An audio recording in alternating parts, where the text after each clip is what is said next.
As you're writing code in Python, there are a lot of opportunities for you to use various expressions. And some of these expressions might have a number of operators and a number of factors. For example, let's say that you had an expression that looked something like this. 5 times 25 plus 14 divided by 2.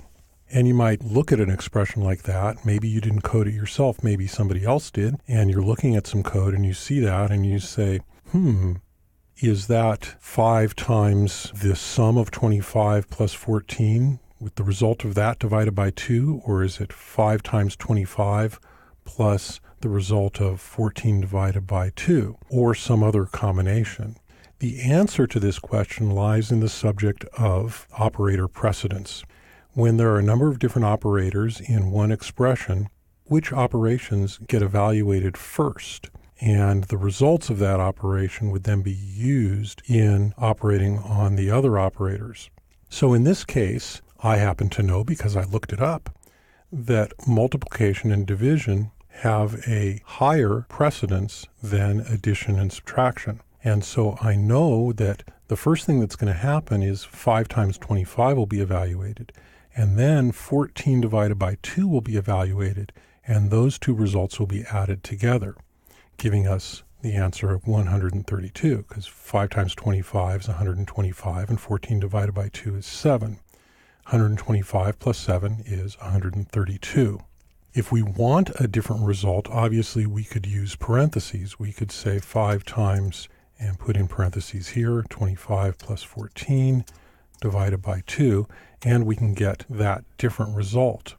I strongly suggest when you're writing your own code that you use the parentheses to explicitly say what it is that you mean to say, that you don't write bare expressions with a lot of different operators, like the first one here in this example, that you just don't do that.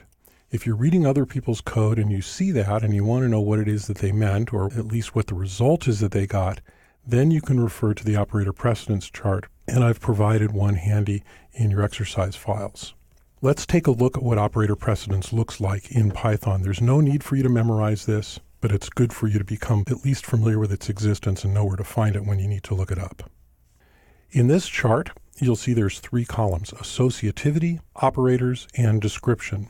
Associativity means which way is it evaluated if you have several of these things from this column. So for example, if you have several Boolean OR operators, they'll be evaluated left to right. If you have several comparison operators, they'll be evaluated right to left.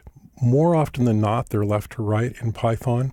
The designers of Python have done a really good job of trying to make this stuff consistent as they possibly can. And where it's not consistent, it's because it makes better sense that way. Starting at the top of the list, we have lambda, and then we have or, and not. These are the Boolean or, and not. Then we have all of the comparison operators lumped together in one priority, and those are evaluated right to left. And then continuing, there's the bitwise operators, or, exclusive or, and. Then there's the bitwise shift operators, and then we have addition and subtraction, multiplication, division, and remainder, the unary operators, the exponent operator, and then bundled together and right to left again, slices, function calls, and attribute references. And then finally left to right, the binding operator, which is the parentheses when it's not meant to be a tuple, and then tuple, lists, and dictionaries. So this is operator precedence in Python. Again, it's much better for you to not rely on this, to use parentheses to say exactly what it is that you mean to say when you're writing complex expressions. When you're reading other people's code that have not been that kind to you, it's good to know that this table exists and where to find it so that you can read that code and know exactly how it gets evaluated.